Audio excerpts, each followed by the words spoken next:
The neutral station orbited between two star systems like a bridge made of steel and light.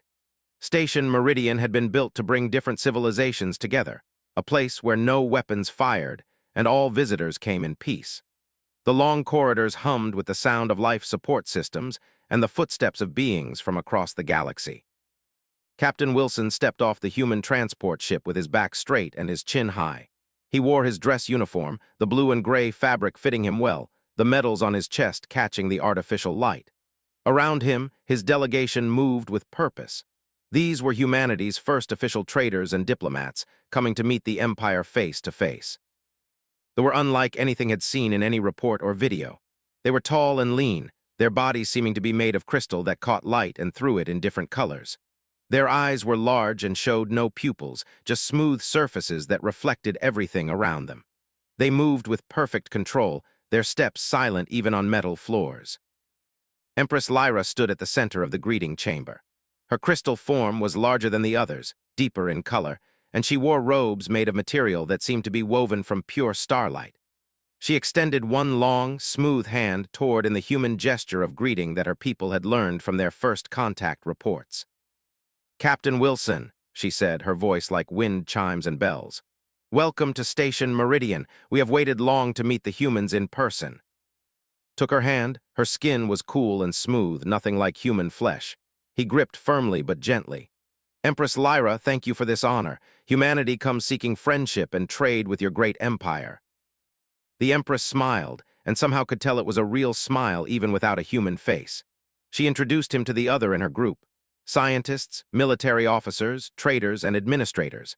Then she brought forward a young female whose crystal form was lighter in color, almost pink where the Empress's was deep violet. "This is my daughter, Princess. She has asked to be part of these negotiations. She is very interested in learning about younger civilizations." Looked down at, she was taller than him, as all the were. Her eyes, those smooth, reflective surfaces, seemed to look through him rather than at him. "So this is a human," said. Her voice was high and sharp like ice breaking. "I expected something more impressive." Felt the words like a punch, but his face did not change. "I'm sure we have much to learn from each other, Princess." The negotiations began in a large chamber with a massive table of polished metal. On one side sat they with their notebooks of crystal that glowed and changed as they wrote on them with light from their fingers. On the other side sat, and the human delegation with their paper documents and electronic tablets that seemed crude by comparison. For 3 hours they discussed trade agreements. They had technology that humans did not have. They could grow food in zero gravity, create medicines that healed almost any wound, and build ships that could travel faster than human ships. The humans had resources. Earth had minerals that were rare in other parts of the galaxy, and humans had unique skills in places where machines did not work well. Princess did not stay at the table the whole time. She walked around the chamber, examining the humans as if they were creatures in a museum. She looked at its uniform and laughed. "These clothes," she said, "humans still need to cover their skin. The Empire stopped wearing such things 10,000 years ago. We no longer have skin to cover." "We come from a world where the weather is harsh," said, keeping his voice level. "Our planet requires protection from heat and cold." "A harsh world," said, stepping closer to him. "Is that why humans are so small and weak? We have read about your species. You live only 80 or 90 years. Your bones break easily. Your bodies need constant food and water. You cannot survive in space without machines. You cannot see into the spirit world like we can. How does such a fragile species even survive?" The other human delegates looked at, waiting to see how he would respond. Took a slow breath. "We survive because we work together," said. "We adapt, we learn, we create solutions to problems we face." "You survive because you are animals with technology," said.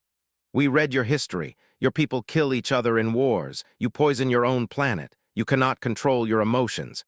You are not even civilized by the standards of most galactic species." Could feel anger rising in his chest, hot and sharp. But he had trained for this. He had been a soldier for 20 years, and he knew that losing his temper would hurt his people more than it would hurt the princess. "The Empress invited us here as equals," said. "I hope we can show your people that humans have value." "Equals," laughed again, a sound like breaking glass. "You can never be our equals, Captain Wilson. Your species is too young. You have too many flaws. They have reached heights that your kind could not imagine even if you had 1,000 years to think about it. Stood up from his chair. "If you will excuse me," he said, "I need to review some documents." He walked away from the princess, away from her cutting words, away from the anger that wanted to make him say things he could not take back. Behind him, he heard tell one of the other that humans were even more boring than she had thought. But did not look back. He walked into the corridor where the air was cold and the lights were bright and steady. He put his hand against the window and looked out at the stars. Somewhere out there was Earth, his home. Somewhere out there were the people who had sent him here to build something new. He would not give the princess the satisfaction of knowing that her words hurt. That was something he could do that the could not. He could hurt and still stand straight. He could be insulted and still smile. He could be a human, and that would have to be enough. The alarm started as a low tone that became louder and louder. Red lights began flashing in the corridors of Station Meridian. Was in his quarters reviewing trade documents when the emergency broadcast came through his communication device. "All security personnel report to command center. Station under attack. This is not a drill. Repeat, this is not a drill." Moved without hesitation. He had lived for moments like this. 20 years of military training made his body know what to do before his mind could think about it. He put on his combat gear from his travel pack. It was not heavy armor, but it was designed to protect against energy weapons and basic projectiles. He grabbed the sidearm he had brought, a simple plasma pistol that the station guards had allowed him because he was military. He ran through the corridors toward the security station. The station was in chaos. Alarms screamed. Some sections of the corridor showed damage. There were pieces of metal on the floor and scorch marks on the walls. He saw security personnel moving fast, their crystal forms reflecting the red emergency lights. One of the guards, a broad-shouldered named, saw and pointed him toward the command center. "Rogue faction," said. "They disabled our defense systems. They came in through the transport dock." Reached the command center.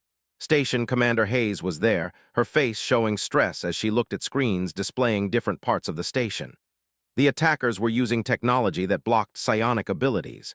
They could normally sense danger and move objects with their minds, but this technology created a field that stopped all of that.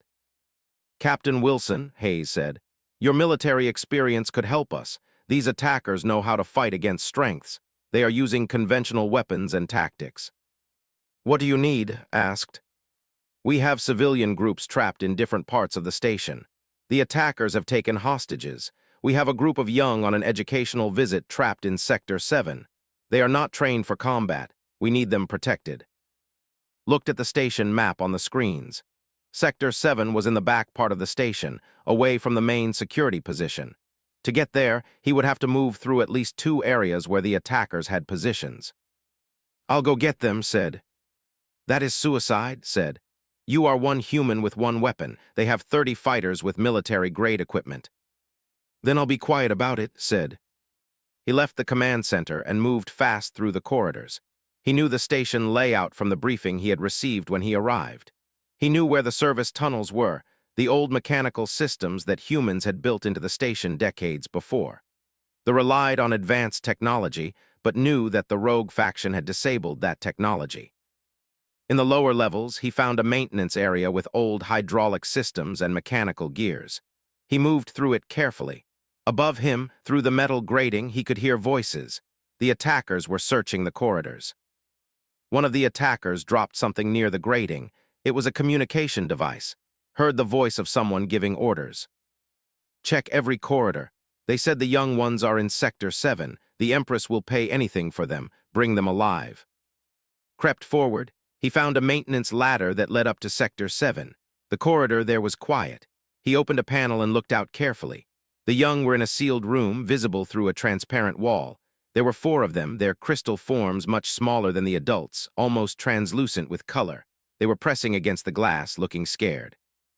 Outside their room were 2 attackers, human-shaped beings with dark skin and cybernetic implants. They were pointing weapons at the glass. One of them was talking on a communication device. "We have the young ones contained. They will not escape." Had no choice. He came out of the maintenance panel fast and fired his plasma pistol 3 times. The first shot hit one attacker in the shoulder, throwing him down. The second shot went wide. The third shot hit the second attacker in the chest. Both attackers fell. ran to the sealed room and used the manual override to open it. The glass panel slid aside. "Come with me now," said to the young. "Do not ask questions, just follow." The young ones moved behind him, heard more voices and more footsteps. The attackers were coming. He pushed the young back into the maintenance tunnel and sealed the panel behind them. "Go down this tunnel," he said. "Keep going until you find a ladder, climb up and press the red button. Help will find you." He turned back toward the corridor and fired at the attackers who were rounding the corner. He hit one and the others took cover. More of them appeared, coming from different directions. Moved fast, firing and moving, using the corridor shape to his advantage. He took a hit in his leg, feeling hot pain. Another hit caught his arm. He fired again and again. He did not have much ammunition left. The attackers kept coming. He was bleeding, his leg barely holding him up, but he kept moving forward, staying between the attackers and the tunnel where the young had gone. A voice cut through the chaos, a female voice, sharp and clear. Princess was in the corridor, moving toward him, but she was not attacking. She was moving toward him from the other direction, from deeper in the station. She screamed, "The tunnel now!" He did not understand why the princess was helping him, but he moved toward her. She grabbed his arm and pulled him into an emergency pod chamber. The door sealed behind them just as energy weapons hit the outside wall. In the darkness, and Princess were alone together, both breathing hard, both covered in blood and fear. The emergency pod was small and cold. It was designed to hold 2 people for a short time while rescue teams moved to help. The walls were metal and curved, and the only light came from a dim panel that showed oxygen levels and location coordinates. Slid down against the wall, his leg throbbing with pain. Blood dripped from his arm and his leg. He was breathing hard, and his vision kept getting dark at the edges. He tried to count his breaths, trying to slow his heart rate like he had been trained. Princess stood on the other side of the small space. She was not moving. She was staring at him, and in her crystal face could see something that had not been there before. In the reflection in her smooth eyes, he saw his own blood. He saw his own pain. "Why," said, her voice was not sharp anymore, it was confused. "You are bleeding, your body is breaking, you did not have to do that. You could have hidden, you could have run." Coughed, the coughing made his chest hurt. "The young ones," he said, "they needed help." "They are not your species," said. "They are not your people, why did you risk your life?" Looked up at her, his vision was getting worse. He could barely see her face, but her voice was all he needed. "Because they were in trouble," he said. "That is all the reason I need." He closed his eyes. The pain was getting less, which worried him more than the pain itself had. He knew what that meant. His body was going into shock. He knew he was bleeding too much. He knew his time was getting short if help did not come soon. He heard moving. He heard her voice activating the communication system.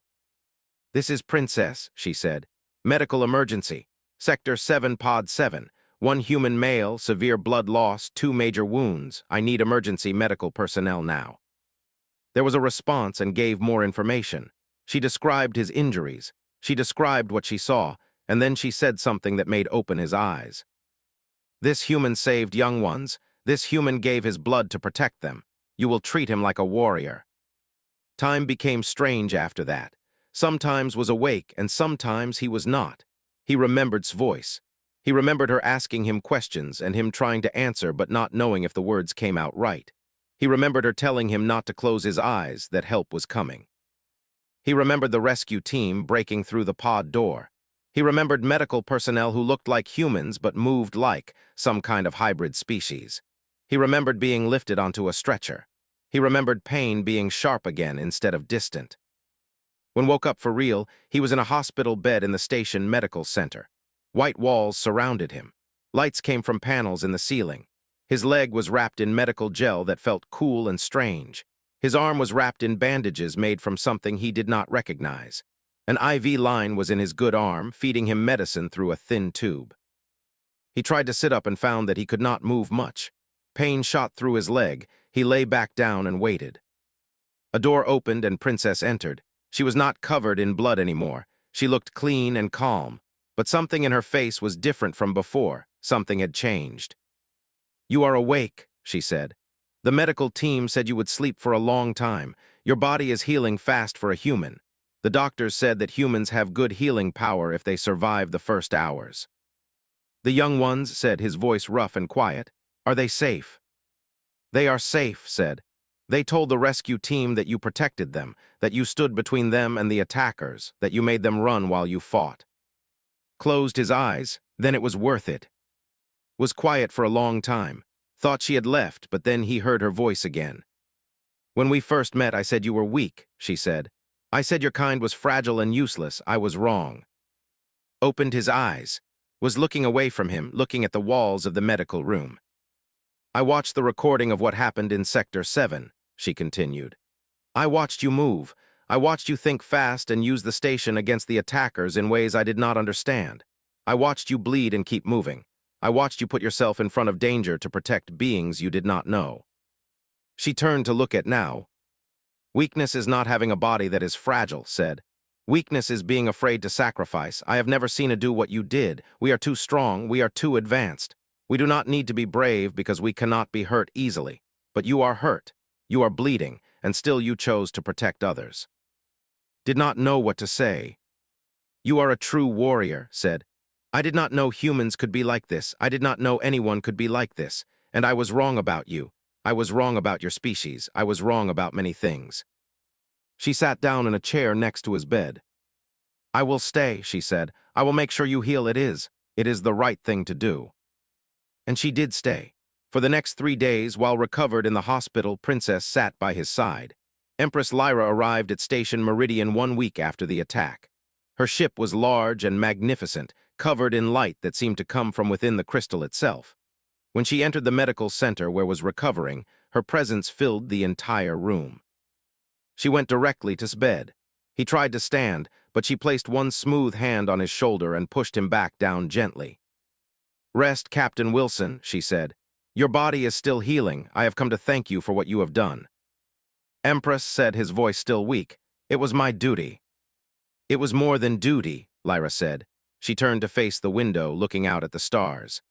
I have reviewed every moment of the attack. I have watched the recordings. I have read the reports from my people and from your people. You did something that I did not think was possible.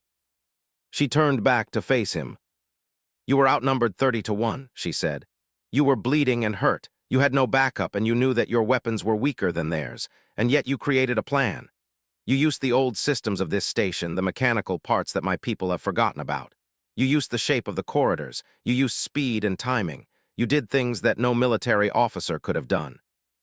Did not speak. He did not know what to say. The rogue faction that attacked us is from a species that has fought against them for 50 years, Lyra continued. They have developed their technology specifically to stop our psionic powers. They have studied us. They have prepared for war against us. And yet a human soldier, alone and wounded, stopped them. You protected my daughter. You protected the young ones. You protected the people on this station. The Empress walked closer to the bed. I made a mistake when I learned that humans existed, she said. I read your history. I saw your wars, your pain, your mistakes. I believed your kind was not ready to stand with thee as equals. I believed you were too young, too violent, too flawed. But I was judging you by your mistakes, not by your courage. She placed her hand on his shoulder again. You come from a world called Earth, a harsh place where the weather tries to kill you, where the food is hard to find, where danger is always present. Your species evolved in pain.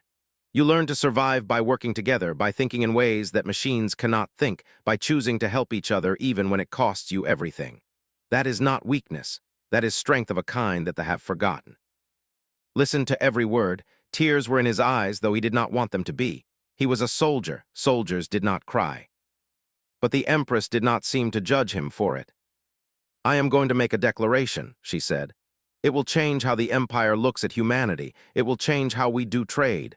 It will change how we think about the galaxy. But first, I need to do something else. She turned to the door and called out. Princess entered the room. She had been waiting outside. My daughter, Lyra said, told me what she said to Captain Wilson when you first met. She told me how she mocked him and his species. She told me that she called him weak and useless. Looked down at the floor. Her crystal face showed colors of shame and sadness. But she also told me how she watched him fight, Lyra continued. How she saw his courage, how she understood that she had been wrong, and because she was wrong, there is something she must do. The Empress gestured to the floor in front of his bed. Kneel. Princess moved forward and knelt down in front of. She was taller than him even when kneeling. but the meaning was clear. A princess of the Empire, a royal heir to the greatest civilization in the galaxy, was kneeling before a human soldier. In the culture, kneeling meant surrender. It meant submission. It meant accepting that another being was superior in some way that mattered. For a princess to kneel was almost unthinkable. But knelt, her crystal form caught the light and threw it in new colors, colors of deep sadness and deep respect. "I was wrong," said. Her voice was quiet and clear. "I mocked you because I did not understand what strength really is. I thought strength meant being fast and powerful and smart. But true strength is what you showed in that corridor. True strength is being willing to break and still fight. True strength is choosing to help strangers when you are afraid." She looked up at, I am sorry for my words, I am sorry for my pride. You are not weak. You are one of the strongest beings I have ever known." The room was silent. Outside, the station continued its work. But inside this small medical room, something huge had changed. Reached down and took's hand. He pulled her back to her feet. "You do not need to kneel," he said. "I did not do what I did to receive honor. I did it because it was the right thing. I did it because those young ones needed help. I would do it again." He looked at in the eyes, as much as one could look into the smooth, reflective surface of his gaze. "And I was not hurt because of you," he said. "You mocked me, yes, but that did not make me fight harder. I fought because that is who I am. That is what humans do. We do not fight for glory or for honor. We fight because something inside us says it is right."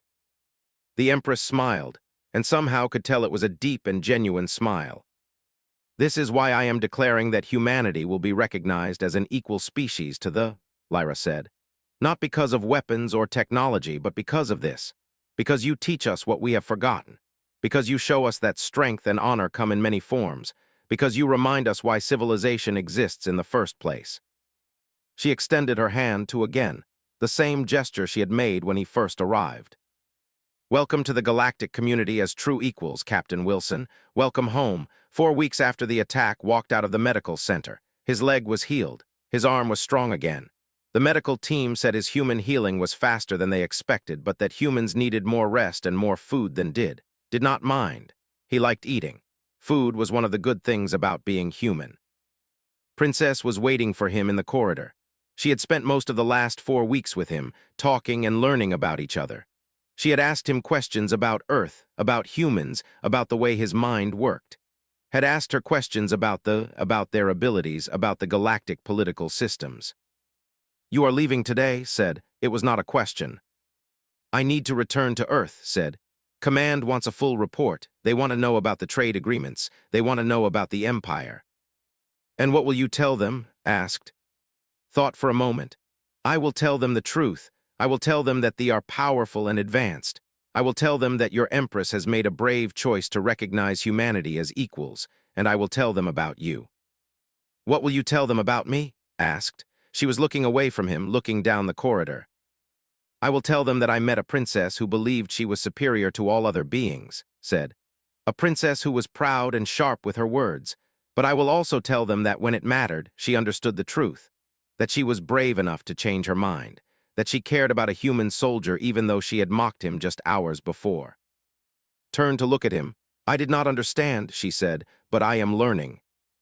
They walked through the station corridors together toward the docking bay where the human transport ship was waiting. Other watched them pass. Some showed colors of surprise. Some showed colors of understanding. A princess walking with a human soldier. The galaxy was changing. At the docking bay, the crew was loading the final supplies onto the ship. The other human diplomats and traders were already aboard. They had completed the trade agreements with the humanity would receive advanced medicine and food production technology. They would receive minerals and human technical knowledge in areas where humans had created unique solutions to problems. But more than that, humanity would receive recognition.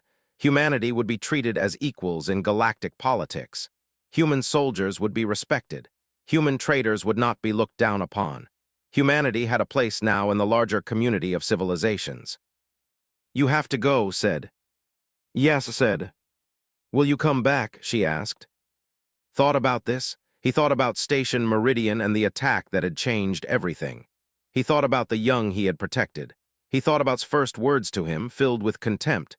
He thought about kneeling, filled with respect. Yes, he said, I will come back. How do you know? Asked. You might forget about us, you might get a new assignment. I know because some things matter more than assignments, said. You matter. The young ones who are alive because we protected them, they matter. The friendship between our people matters. That is not something I will forget. Moved close to him. I mocked you, she said. I called you weak and fragile and useless. I was wrong about all of it. You were wrong, said. But that does not matter now. What matters is what comes next. What matters is that we know each other now, not as ideas about other species, but as real beings. That is worth something. He put his hand on her shoulder. Be well, keep learning about humans and about beings different from you.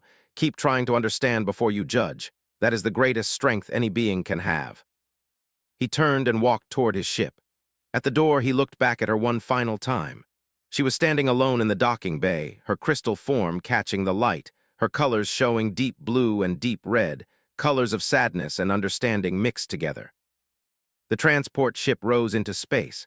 Watched through the window as station Meridian got smaller and smaller. He watched until it was just a point of light among the stars. Back on the station, watched the human ship until it disappeared into the darkness of space. She stayed in the docking bay long after it was gone. Other came and went, but she did not move. She was thinking about everything it taught her, not with words, but with actions. She thought about his courage. She thought about his willingness to bleed for strangers. She thought about his choice to help her back to her feet instead of standing over her in victory. These were the things that made a being worthy of respect. Not how fast you could think or how much power you had, but what you chose to do with what you were given. Understood now that the galaxy was larger and stranger than she had ever believed. There were beings in it that with all their technology and power, could not fully understand. Beings like humans, who came from harsh worlds and learned to survive by working together and never giving up. She understood that her people had been arrogant. They had looked at humanity and seen weakness because they did not understand humanity's strength. Real strength was not flashy. Real strength was quiet determination. Real strength was a human soldier standing alone in a corridor, protecting beings who were not his own and asking for nothing in return. The Empress had been right to make humanity equals, more than equals. Humans were teachers. They taught what they had forgotten. They taught the galaxy that there were many kinds of strength. One day, thought, she would see Wilson again. They would trade knowledge and stories. They would build the bridge between two civilizations that was stronger than anything that had come before. And it had started with a moment when a princess had stopped mocking and started listening. It had started when she chose to see the truth instead of her own pride. The stars shone brightly in the darkness, and Princess of the Empire looked up at them and wondered what other wonders the galaxy held. What other beings existed out there that could teach her what it meant to truly be strong? What other friendships could be built if she was brave enough to look beyond her own assumptions? She did not know, but she was going to find out.